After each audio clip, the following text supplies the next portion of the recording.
So in February, my TBR jar picked for me to read 10 books, and with only 1 week left of the month, I have only read 2. So let's see if I can finish my February TBR. Guys, I have no idea how this has happened, but I have 8 books left on my February TBR that I kind of need to read before the end of the month. And I'm not gonna lie, not a single one of these is under 300 pages. I have been having a really good reading month this month in terms of quality and also quantity, but in terms of reading my physical TBR and the TBR that was actually picked for me, it has not been very successful. So I'm hoping this video will help me and also allow me to get through some more of them. The remaining 8 books from my TBR from this month, and by default, the remaining 8 books that I need to choose from today include Butter by Izuku Yuzuki, The Serpent and the Wings of Night by Carissa Broadbent, Remembrance of Things Past, Volume 1 by Proust. I have a feeling I'm not going to get to this one. Into the Dark by Jessa Hastings, the last Magnolia Parks book, Emily Wilde's Encyclopedia of Fairies by Heather Fawcett, and finally Bright Young Women by Jessica Knoll. At the time of filming this, it is the 22nd of February, so we basically have exactly a week to see how much we can read. Out of these 8 books, I am currently reading 2. The first one that I am currently reading is Bright Young Women by Jessica Knoll. I will emphasize that I am nearly finished with this book. I'm currently listening to the audiobook, but I have been listening to the audiobook for the majority of the month. I don't know why this has taken me so long to read or to get through, especially because I am actually kind of enjoying it, so I don't really know why it's taken me ages. So this one is very nearly done. It will be another one to tick off, and the other one that I am currently reading, I did kind of pick it up aware that I wanted to film this video, so I kind of want to vlog my experience reading it, and that is The Serpent and the Wings of Night by Carissa Broadbent. I am actually reading this one on my Kindle, and I believe I'm about 24% of the way through. Really not that far through at all. I started it like yesterday, and dare I say I'm already loving it. Going into this, all I knew was that Carissa Broadbent was an author, and this kind of blew up on TikTok last year or like whenever, but I knew that Carissa Broadbent was a fantasy author that a lot of people adored, and I didn't really know anything about her or this book other than I continuously heard that this was vampires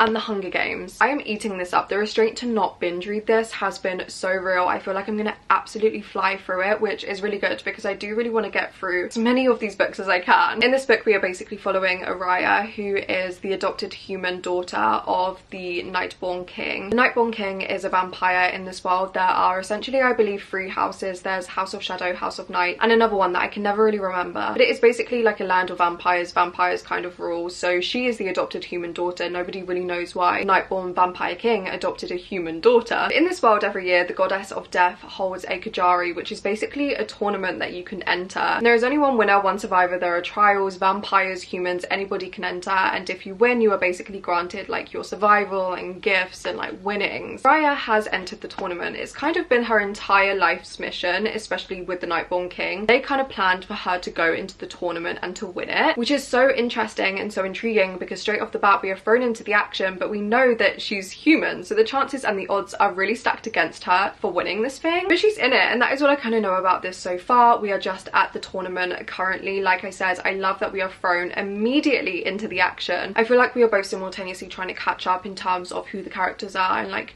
what the lore is, but equally because we are in the action, there is just so much intrigue from the get-go. I feel like this is going to make it a really, really quick read, and I'm adoring it. Rain, I'm assuming, well, I don't want to speak too soon. Rain is one of the vampires that is in the tournament, and there is already a lot of tension between Araya and Rain, and I'm just so intrigued. Really been in my fantasy era lately. I feel like this is hopefully going to be a series that I absolutely adore and will want to read everything from. I'm really enjoying it so far, loving the writing style, loving the atmosphere, so that is the only one I'm currently reading. In terms of what I'm going to pick to read after I have finished these, I have no idea. I feel like once I finish Bright Young Women, I will find another one of these as an audiobook. I feel like that's going to be the best way if we kind of read these all in different formats. So maybe Emily Wilde's Encyclopedia of Fairies. I know I can get the audiobook for this, but in terms of what I physically really want to read, I'm praying that I can get to Into the Dark, Magnolia Park's Into the Dark in this video. I really want to film my experience reading it. I feel like I'm going to be gutted from the inside out, but equally it is like a 700-page book. We have a week to read all of these books. I don't know if I'm going to be able to do it, but I'm really hoping I can get to this in this video. This is one that I will definitely prioritize. But yeah, I'm excited. I've always wanted to film this sort of video, albeit I may have picked a really bad month because we have so many still to get to and all of them are so long. But let's hope that I can get to as many of them as possible and keep watching if you want to see if I accomplish them or not.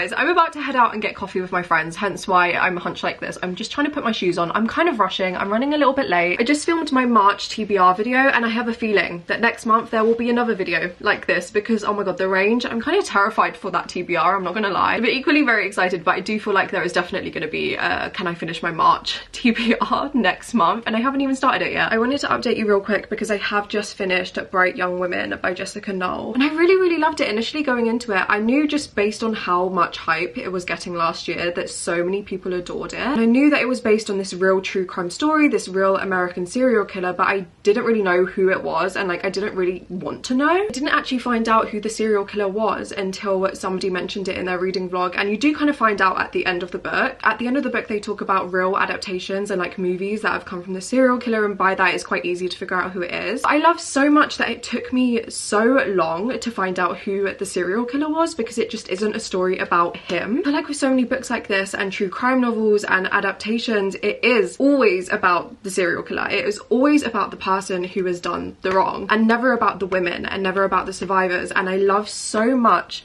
that this book was exactly that, to the point that it just didn't focus on him at all. I thought it was genius. I thought it was so well written. I am so happy that I finally read it, albeit it did take me so long to read. I think partly that is because I did listen to the audiobook. I feel like if I had read it physically, I probably would have not enjoyed it more. It's not a book you enjoy, but I would have flew through it more and I would have read it quicker and I would have loved it more. But by saying that, I still absolutely love the book and I would wholeheartedly 100% recommend it. I just thought it was genius. I love the way that it was written so much. I love Jessica Knoll's narrative and her writing style and her descriptions. It was amazing, so worthy of all of the hype that it got last year. Would highly recommend it, but I did rate it 4 stars. That is one more book ticked off of my February TBR. Right now I am about to head out and run for the bus. I am bringing my Kindle, so hopefully I can read some more of Serpent in the Wings of Night, but I am definitely taking this opportunity to do some work. But yeah, I just wanted to let you know that I have now finished Bright Young Women and I loved it, and that you need to read it if you haven't already.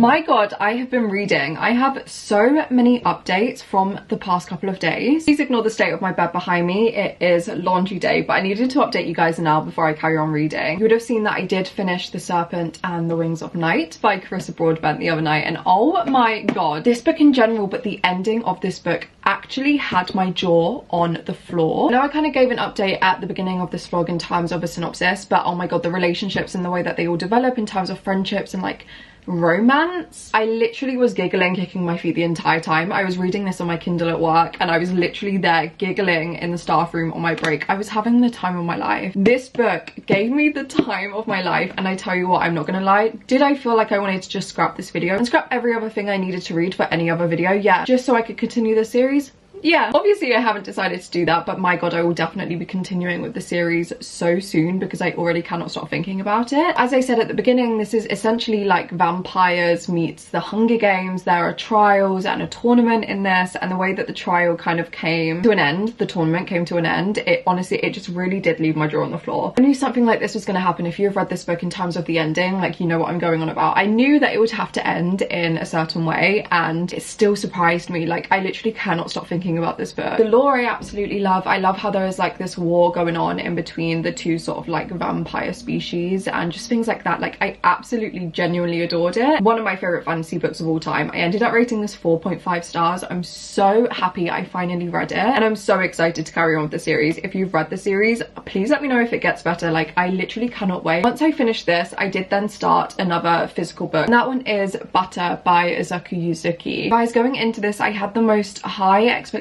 ever, fully anticipated it to be 5 stars, and don't get me wrong, I'm like nowhere near to finishing it. It is translated fiction. The protagonist is a gourmet chef but also a serial killer, and like is building this sort of relationship with this journalist who is studying her case. Literally sounds like my perfect book, but tell me why when I opened the first fucking chapter on my Kindle it said it was going to take me 40 minutes to read. It is so dense. It talks about food so much, and I obviously 100% anticipated that. It is a book about a gourmet chef, but the way that it's talking about food, it is just quite a lot and quite quite excessive and quite info dumpy in that sort of sense. And right now it is a bit of a shame because I am enjoying it every now and again, but for the most part it just feels like a little bit of a slog to get through, and I'm not really feeling excited to pick it up. And off of the back of like The Serpent and the Wings of Night, that is really what I want, especially considering we have 2 more days until the end of February, and obviously I'm trying to read all of my February TBR. Like, I can't be slumping on a book, and with this I kind of am. So I think what I'm gonna do with this, I'm gonna read maybe 1 more chapter or 2, see if it starts getting better for me, if I'm starting to enjoy it a little bit more, and if not, I might just have to soft DNF it. I say soft DNF because I still have hope for this book. I still feel like I could absolutely love it, especially if it kind of does get a little bit more interesting and intriguing. But for the sake of the video and the fact that we have 2 more days until February is over, and obviously I'm trying to read as much of my February TBR as possible, and I don't really want to slump on this book, I might have to soft DNF it. Like I said, I'll read a couple more chapters and then I'll let you guys know once I've made a decision. But I am actually reading another book. I started this one via the audiobook once I had finished Bright Young Women, and that is Emily Wilde's Encyclopedia of Fairies by Heather Fawcett. This has essentially been on every single TBR that I have done since owning this book, and I want to say that that's like, what, nearly a year? So I cannot believe that I am finally reading it. In terms of where I'm at, I'm 30% of the way through. I have 8 hours 25 minutes remaining. I am listening to it on double speed, so I have about 4 hours. I am hoping that I can read or listen to a big chunk of it today. Definitely will be finishing it before the month is over. Like, I want to at least have read 3, in a dream world 4 of these books, but at least 3 I will be happy. This is another one that I've built so much higher expectations surrounding, solely because of the hype, and everyone loves this book, and now the duology is out and everyone also loves that. I've just had a multitude of really positive things about this duology and this book in particular, so I kind of had built an expectation, and I wouldn't say that it's 100% living up to it currently. Again, it might be because it's the audiobook and I'm not 100% gelling with the narrator. Some of the accent she's putting on, I'm like, babe, this is not good for me, but it's okay. Definitely on the cozier fantasy side, and I've definitely established the past couple of months that that is not my favorite sort of genre in fantasy. Don't get me wrong, the atmosphere in that aspect and how like light academia is so fairy and whimsical and light and just really beautiful. The atmosphere is stunning. I'm loving that. That's my favorite thing of this book so far. But in terms of the plot and the characters, I am just a little bit like indifferent. I am hoping as the book progresses and the plot obviously progresses also and character development starts happening, that I will enjoy it a little bit more than I am now. I'm also listening to this now. Those are the 2 books that I am currently reading from my February TBR. I don't know where I'm going to be in 2 days. I'm quite nervous that there are only 2 more days of February left. First of all, how is it nearly March? Like,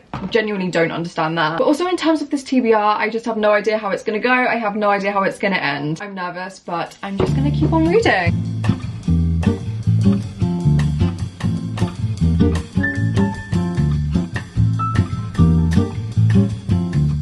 Guys, it's March 1st, and did I finish my TBR? Take a wild guess. I didn't, but I do have some reading updates. So obviously I was reading Emily Wilde's Encyclopedia of Fairies and also Butter. And in terms of these 2 books, I have not finished Emily Wilde's Encyclopedia of Fairies, but for the sake of this video, I am going to kind of say that I did. I literally have an hour left of this audiobook, so I am going to kind of count it as a win for this video. And my feelings haven't really changed since I last updated you guys. I am enjoying it. Am I obsessed with it? No. I do kind of wish that I was liking it a lot more than I am now. I did kind of anticipate to like it a lot more than I am, which kind of is a shame, but I have felt like that recently with a lot of lower stakes fantasies. I don't think that they are 100% for me. Don't get me wrong, I am adoring so much of this book. I am loving the atmosphere. The vibe is probably my favorite part. I really do love how whimsical and kind of gothic it is, but in a really light sense. I'm really enjoying our protagonist and her journey into making this Encyclopedia of Fairies and her kind of career and her passions. This is also academic rivals to lovers. I am somewhat enjoying the tension that brings, but in terms of like other academic rivals to lovers that I have read, I'm not obsessed